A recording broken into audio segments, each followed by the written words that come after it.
Hello group, interested clients, fellow Overlanders.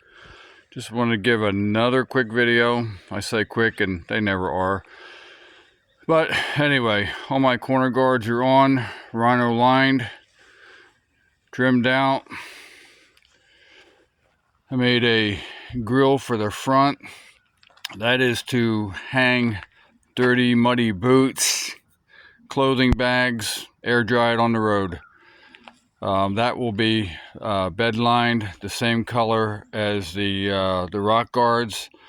It's a coyote brown, I believe, but that'll be rhino lined. And then the front basket will also be rhino lined in that color. Try to accent the front box, give it a little bit of highlight.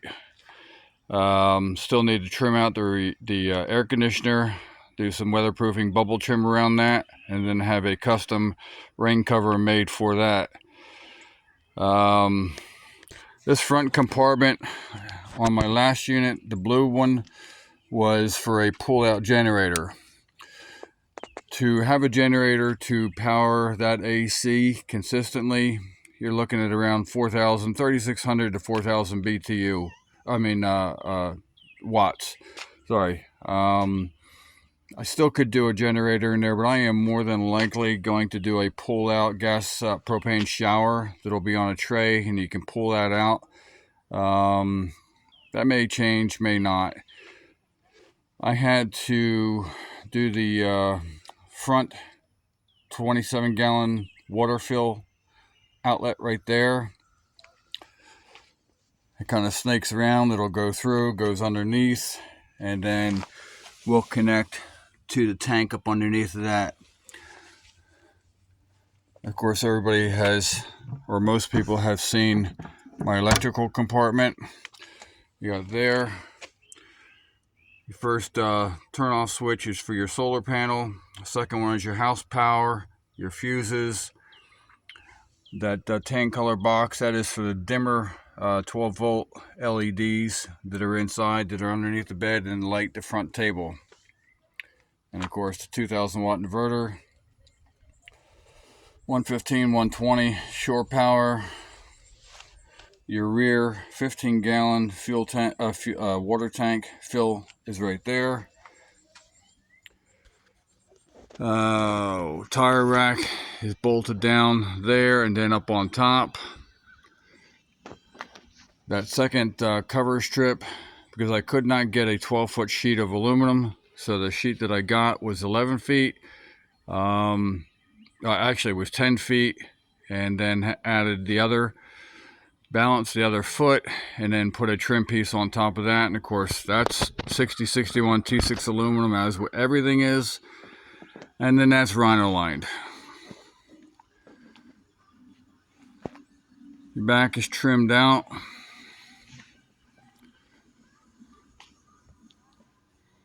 Okay, so we got all that.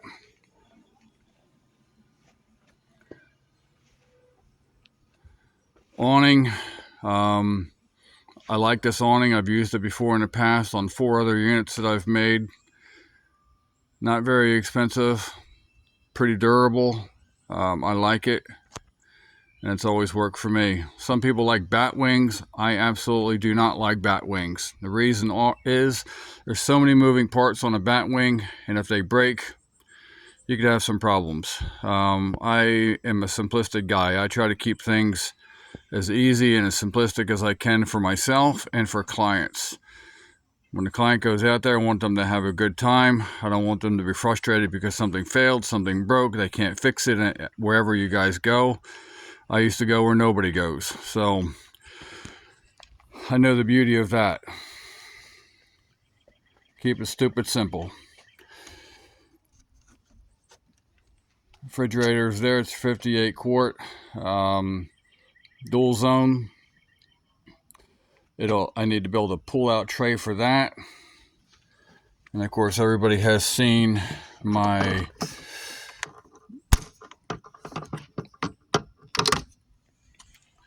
stove unit, pull-outs for that.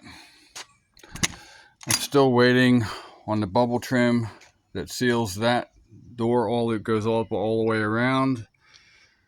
There'll be another mesh pocket that's going to go here. I have the inner frame cut for this. That'll seal that off, and then there will be an additional bubble seal that's going to go on this one also, so you have a double barrier. Interior.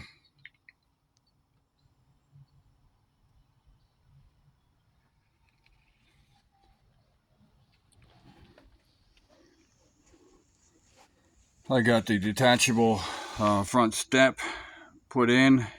It's not drilled to accept a pin yet. I'll do that probably tomorrow, and then there'll be a pin. So when you're on the road, you pull the pin, take it out, put it in the back of the truck, put it in the camper. It's pretty stout. You're not gonna do anything to it.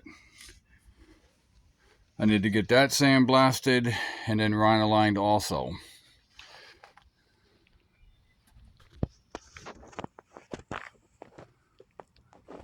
All right, group, I appreciate it. Interested clients. I have a lot of people who always make some very, very positive comments on this. Sometime this week, probably this weekend, I'll get the solar panel mounted. I was originally going to go with a 100 watt. A couple of people said, you know, what's the difference between a 100 watt and a 200 watt? If it's price, there really is no big price. And you're absolutely right. So I have a 200 watt solar panel that's going to go up on the roof. Easy peasy. Yeah, right? Okay. And of course, your charge controllers, MPP charge controllers. You got it there. Your inverter panel is right there. And of course, your pantry. And then your upright clothing storage is there. And tons of storage up underneath. Almost there, guys. A little bit more. I've got I put the grab handle on last week, or actually this week. I put a bigger footprint on there in case you're on the trail and you snag it on something. It has a bigger footprint instead of just grabbing on to or a branch or something like this. Would just grab onto it and maybe bend it. I seriously doubt it, but it's entirely possible. So I put a bigger footprint, 6061 T6 aluminum, sanded it, rhino-lined it. Again, pretty stout. The step distance from the ground to the top of the step is, I believe, 15 inches, and it's a nice transition from the ground to the step to the camper. So makes it easy to get in, makes it easy to get out, and it's removable. And I have 28 inches of ground clearance from the ground to the very bottom of the camper. So you want to cross rivers, you want to cross streams, you're good to go. I always tell people, if your tow vehicle can make it, this camper is going to make it. All right, guys, appreciate it. Peace. Thanks for everybody following me. Have a good one. Bye-bye.